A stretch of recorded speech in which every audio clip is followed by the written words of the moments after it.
What's up, guys? It's Anam Khan. So today I was going over Andre Jikh's YouTube profile, and I was shook. He's almost at 2 million subscribers. And as someone who's been following Andre Jikh for a very long time, basically since he started, there's a few changes I've noticed in his content. And one thing that I really don't appreciate, and I really want to go over that in this video, and I hope you guys like it. So to start off, I mean, first of all, let's talk about his following. Almost 2 million subscribers, which is insane. I remember actually like a year or two ago when Meet Kevin was churning out like 10 videos a day about the stimulus deal. Meet Kevin was growing like crazy. And there was actually a point where he had more subscribers than Andre Jikh. This is kind of what took me out of surprise because I checked now, and Andre Jikh has about 120,000 more subscribers than Meet Kevin. He really grew apart, and I was just curious about how that happened or when. But I actually remember when Andre Jikh just got started. Maybe a few months later, that's when I started following him. When he had under 100,000 subscribers, which sounds insane. He actually grew very fast. Andre Jikh grew very fast. He started, I believe, in January 2019, and I think I've been following him since like May 2019. And from zero to almost 2 million subscribers is insane. And now he's like a multimillionaire and everything. But I remember when he first got started on YouTube, he's actually the one that got me hooked onto finance YouTube, and also the one, which is crazy, but he's the one who introduced me to videos of Grant Stephan and Meet Kevin. Or else before him, I didn't know those guys. So yeah, definitely changed my viewing habits on YouTube. And I remember back in 2019, he used to talk about a lot of random things. Like he would do magic tricks on it. And he would talk about Bitcoin. He actually spoke about Bitcoin before it was popular back in the day. And I remember he used to have some really good philosophical videos, like just videos about what's actually important in life. And I kind of appreciated those. He did a really good job because his cinematography was so good. His editing was so good. It hooked you on, and even his storytelling was really good. So later on after that, he started talking about finance, and that's actually where his videos just took off. He started talking about personal finance. He started talking about the fire community, which was very interesting to me. Fire, for those that aren't aware, is financially what was it, financially independent, retired early.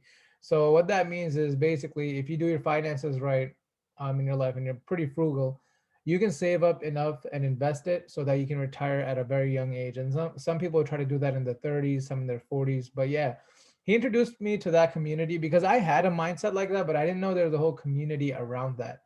And then finally, the biggest thing that really got him, that really blew him up, and actually, I think the first video I watched of him was about dividend investing.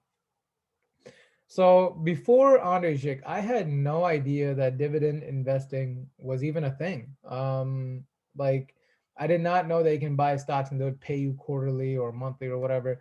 And it was such a new and crazy idea for me. I was like, wow, I'm here thinking about, trying to buy real estate and getting like rent, but you could literally do the same thing with stocks.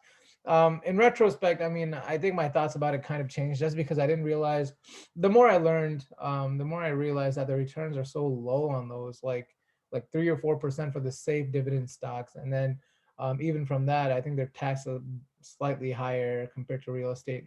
So I mean, in retrospect, I don't know. I'm not big on dividend investing, but at the time it was just so new, and I learned a lot about it and about personal finance from him. So I definitely appreciated his videos a lot. And I remember actually back in the day, his dividend portfolio just hit 200K, and it was such a big deal. I think now it's hovering around like 500K, over 500K.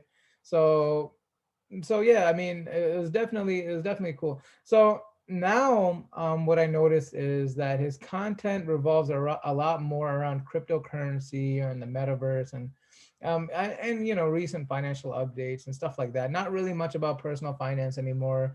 Barely any content about dividend investing, and barely any of that philosophical stuff or magic tricks. He does incorporate magic tricks into his videos. In the intros all the time, but it's not the same as it used to be. He used to try to teach you how to do it. which is kind of cool, but totally unrelated to finance. Now, I understand why he's probably making videos a lot more about cryptocurrency and metaverse and financial updates. It's because the ad rates are a lot better. He gets paid a lot more making videos about that, which is totally understandable. And overall, I am a huge fan of Andre Jikh. I want to make that clear.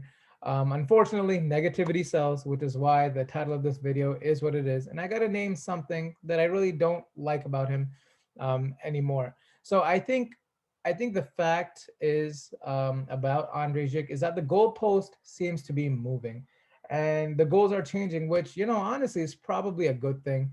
But he's not as frugal as he used to be, and I don't think he even is into dividend investing anymore like he used to be.